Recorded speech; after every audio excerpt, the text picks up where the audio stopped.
Welcome back to another episode of the Slimming Surgeon podcast. I'm your host, Dr. Kandace Kichler. Today's guest is a wonderful colleague of mine, Dr. Michael Streitmann. Hi, Dr. Streitmann. Hello. So he is a double board certified plastic and reconstructive surgeon and otolaryngologist, or ENT, with decades of experience in both cosmetic and reconstructive procedures. He's a Houston native. We love Texas, even though Florida is probably a little bit hotter right now. I don't know, maybe 100 degrees where you are. What's the weather like?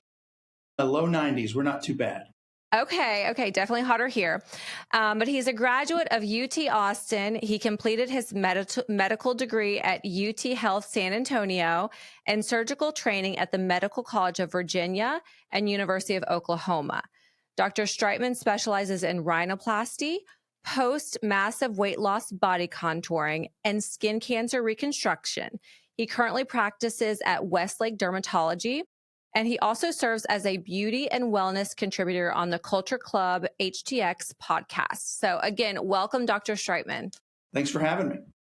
Of course. So, what we do overlaps a lot, especially with your experience in post-massive weight loss. I used to be a bariatric surgeon before I flipped over to cosmetics.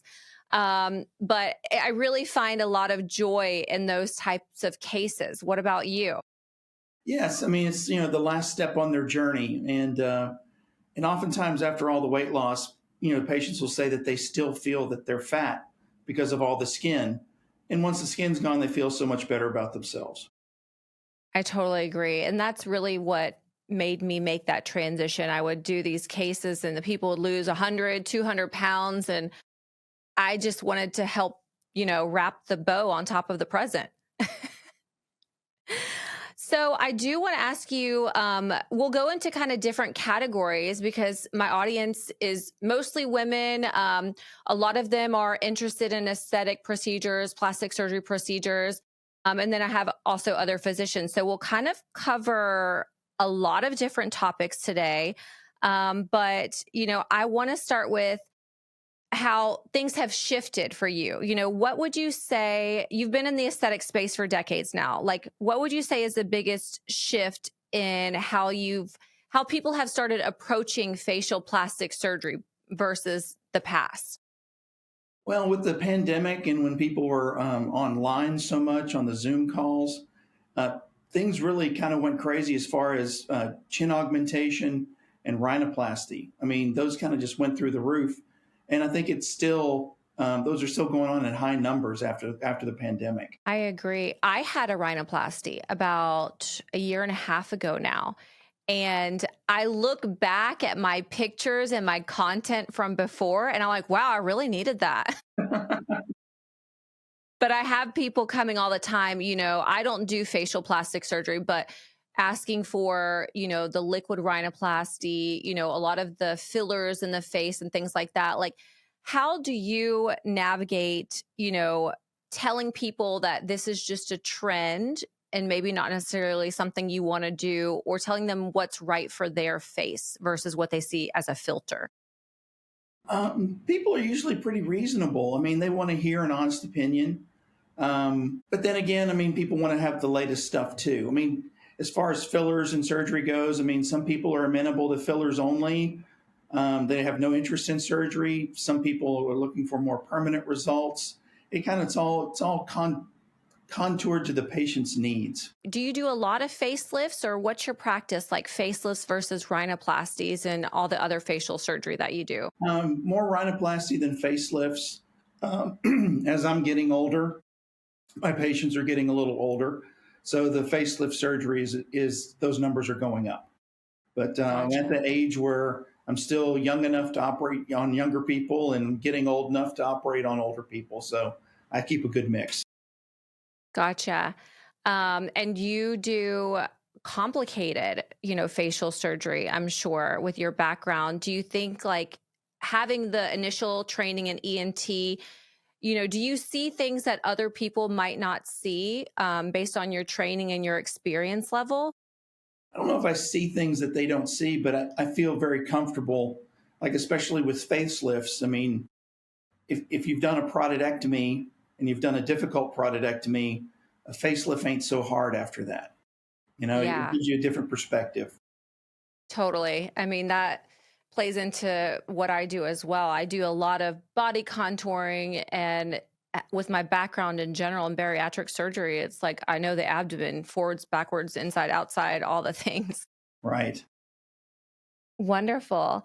So with noses, do you have people, I mean, you're in a different area than me, down in Miami, South Florida, people want extremes. Do you have people coming in asking you for things like a Barbie nose or like some of the trends that they see on TikTok? Almost never. I mean, here in Texas and in Houston, it's a little more conservative crowd. People are looking for minor adjustments, they're looking for tweaks, they're looking for a better version of the nose that they have now. Right. That must be nice. Yeah, it makes it a little easier. Totally, totally. Um, so let's see. Some other things that I wanted to ask you. Um, what is your take on like preventative aging? Like, do you recommend people start doing certain things at a certain age, or is there a typical age range that you recommend they start looking into more surgical or more permanent procedures? I know you take it case by case, but is there like a general range for any of these things for you? I think so. I mean, there are some people that, once their nose is done growing, I mean, they would do well with a rhinoplasty, I mean, and there are some people that, if you have just a little tiny bump, well, then fillers might be the way to go. So, like you said, it's all individualized. I don't think there's a set age, really. I mean, except for, being old enough to understand what you're doing and consent to what you're doing. Yeah, definitely. I know. They say the brain isn't fully developed until you're like 23 years old. And I heard a story of, I don't want to give the story away because it might be a listener, but I heard this story about a family and their 16-year-old child wanted to do something extremely permanent. And while it's not, like a rhinoplasty or something that's, much more common, more extreme, and the parents were willing to do it, and I was like, I just don't know that that's a good idea long term. Yeah, I guess it depends on the kid and Yeah, what you're doing, but it's nice to be a little older when you can think a little more about it and make sure that it's the right thing for you. right, because something maybe you like at age 16 might not be what you like at age 26 even. Exactly. So Annabelle, who connected us, told me that you have had reconstructive rhinoplasty yourself. How was that and what happened? I was in an accident, and luckily I had a bigger nose to begin with, so they had some extra pieces to use to put back together. But it was Sure. actually three different surgeries it took to get everything back where it was supposed to be. Wow. So I like the fact that I've done certain things because I can relate to the patient and honestly tell them, this is what you may experience. Do you feel the same way having had that done 3 different times Absolutely. essentially? Uh, that and if your patient coordinator, for instance, has had various different surgeries, and it's easier to connect to the patient when you've been through what they're thinking about going. Exactly. Exactly. Um what do you tell someone who, maybe they're looking to do a procedure with you and they say, I don't want to look too different. Like, how do you navigate that conversation? I agree with them most of the time. That usually most people don't just need a tweak; they need an adjustment. They need a little finesse in whatever body part they're considering. Not too many people, at least in our area here, go for the total radical change. I mean, there are some people that do need that sometimes, but for the most part, it's just little changes to make things better. Sure. With the body contouring, like surgeries after a massive weight loss, are you doing head to toe? How are you combining those procedures in your practice? I do it in two stages for most of my patients. Stage one is arms, breasts, and abdomen. Everything's all in the lying down position. They don't have to be moved. And then they'll come back 2 to 3 to 4 months later, and I do the back half of the posterior body lift, a complete thigh lift, a bra line lift if necessary, and then a breast augmentation if they want it at that time. And the second time to the operating room gives me a chance to do any little tweaks that might need to be done from the first surgery. So we get it all done in two surgeries. That's wonderful. That's really nice. Do you do those in a surgery center in your office, or where do you do your cases? If the patient's healthy, we do them right here in our certified OR. If they're a little bit outside the range of being perfectly healthy, then we do it in the surgery center. Sure. That's great. There's such life-changing procedures. And like you said, it makes them feel or makes them look the way they feel, because a lot of times they still feel heavy when they've got the extra skin. And I feel like the skin is almost a reminder for them. So when it's removed, they kind of are able to step into their new reality and their new persona almost.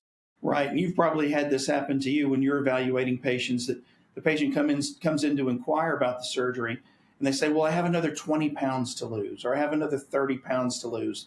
And you look at them and it's like, you have nothing left to lose. It's just skin, and they're perceiving it as being heavy still. Totally. I see that all the time. And do you have a lot of patients on the GLP-1s, irrespective of having weight loss surgery or losing massive amounts of weights? Is it very common in your practice? Because I feel like every 2 out of every 3 patients are on GLP-1s right now in my office. We have quite a few. Yeah. We have to screen for that for anesthesia purposes. Um, quite a few. Right. I mean, I find they're very helpful. I mean, absolutely. But I do the same. We have the protocols that we stop them before a procedure if they're going to have anesthesia. But how soon afterwards are you letting them get back on them? Week after surgery. Hmm. Yeah. When they first came out, I was worried that it would impact wound healing somehow because, if they're losing weight, they're in a catabolic state and I don't want that. But a lot of them have started even without telling me, and they've done great. So I just, like you, a week, 2 weeks maybe after their procedure, as long as everything's moving in the right direction, I let them get back on it, because the last thing a lot of these patients want to do is they've gotten to this wonderful weight loss, their goal, have a surgery to clean things up or augment things that have sagged, and then they gain weight again. So I'm putting them back on relatively quickly to avoid that. Yeah, we haven't had any problems here either. Amazing. Great. Um, so tell me how you are able to balance your artistic eye with your healer's approach to surgery. Well, I'm not a risk taker too much. So, I mean, I don't push the envelope for these patients. We keep it safe. I'd rather keep it safe and maybe sacrifice a little bit of the result rather than swing for the fence and have a big problem.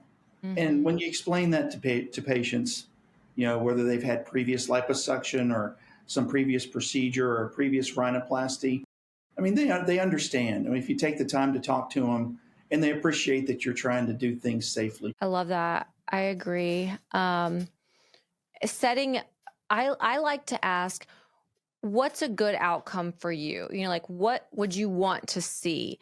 And then we have the conversation about, okay, well, this is what I realistically think we can accomplish. And that might not be the picture of the 35-year-old in the bikini on the yacht. you know, it might not be that picture, but we can take what you've got and make it better and get to a goal that we can both agree upon. That's a great approach. So I want to ask about one of the fun facts I was given. I was told that you used to have really long, thick hair, and that you drive your vintage white and burnt orange Bronco. Tell me about that. Well, I mean, back in the day, who didn't have long hair? Um, this was like late '80s, early '90s kind of thing. And then once I started my internship, the hair had to come off. Did Um, they make you cut it or did you cut it because you wanted to be professional? it was to be professional. Yeah. So See, I went to residency with a bunch of guys who they didn't really care and they would grow these crazy mustaches and it was awful. I was like, "Can you guys please cut that?" and the Broncos that was a midlife crisis. So Okay. I'd always wanted one, and it's a 1984 Bronco. So I wanted the biggest, ugliest, boxiest Bronco that they made, and I got one. I love it. What do you think about the new Broncos? I like them, but they're not the same size as the old ones. The old ones were built on a truck frame, a full Yeah. size truck frame, and these are built on a smaller Ranger frame. So, like I said, I like them big and boxy and ugly. But I'm sure the people Yeah. today like them smaller and sleeker and cooler look. Yeah, I don't know. I don't like the new ones. I feel like it seems like there's a couple different models that I see on the road and like one of them looks more classic and I'm like, "Okay, that's cool." But then some of the smaller ones, I'm like, "That's just not the same." It isn't, but yeah, it's different for different people. The colors are definitely cool. I love the colors on the new Broncos.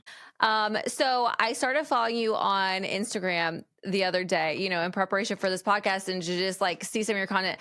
Do you like making content or do you find it like uncomfortable? Because I know it's like for most of us in medicine, it's like stepping into a whole new world. I've been dragged into it.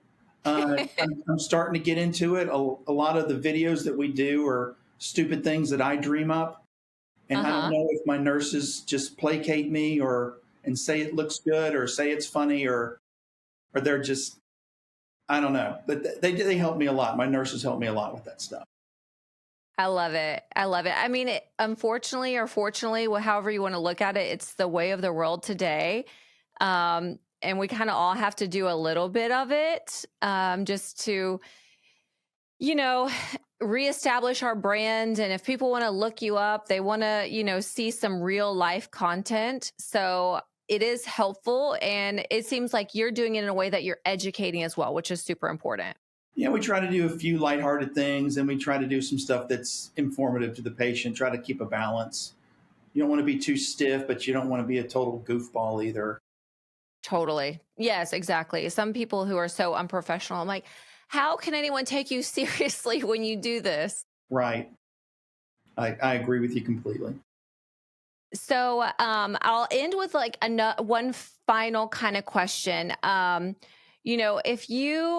If someone's looking to have a plastic surgery procedure, whatever part of the body it is, what do you advise them as far as like how to find a good surgeon for them? You ask your friends, you ask your family. When you get to the consultation, you ask questions. I mean, if it were me, I would definitely go to more than one consultation. Hear Hmm. what other surgeons have to offer. Make sure that it's the right thing for you. I mean, I always encourage patients to get a second and third opinion because I would do it if it were me or if it were my family member. Do your homework. I agree. Like I mentioned earlier, I like to use my own personal experience. And the first procedure I ever had was a breast augmentation. And I went on 3 different consults. Um, and 2 people, they were like talking to cardboard. They didn't interact, they didn't let me ask questions. They just told me what they were going to do. And then the third guy, which looking back is kind of funny because he was fresh out of training. I was probably like his second breast dog. And but he was the nicest. He spent time with me. He explained things, and he came from a great school. So I said, okay, I'm sure he'll do a fabulous job. And he did. But I was happy that I went on multiple visits so that I could really see who I aligned with the best. And I think that's really a good approach to take. Yeah, I think the number one thing I hear from patients when they're booking with me is, I mean, you spent time with me. Hmm. That's their number one complaint and their number one dislike is when a surgeon doesn't spend time with them. I agree. I totally agree. So, Dr. Streitmann, where can my listeners far and wide find you? Where's the best platform or And tell us about your location too. Uh, the best way to reach me is to go through the website, which is westlakedermatology.com. And I am in the Houston office. There are offices in Austin, or all over Central Texas, Dallas, and Houston, and San Antonio, so which is part of Central Texas. But the best way is to go through the website, and there's phone numbers there if they want to call. Amazing. And what's your Instagram handle? Do you know it off the top of your head? Is it Dr. Michael Streitmann? I believe so, yes. Okay. My sister's probably gonna come see you because she just moved to New Braunfels. That's a beautiful So place. it is, right? She's getting married soon and her fiance's from there. So she's close to San Antonio and that whole central Texas area. So, well, I appreciate you coming on and talking with me. Thanks for having me. Of course. So, everyone, please follow Dr. Streitmann. If you're in Texas, look him up, especially those of you who are interested in rhinoplasty, massive weight loss surgery. He does everything head to toe. And it's been truly a pleasure. Thank you so much, Dr. Streitmann. Thank you.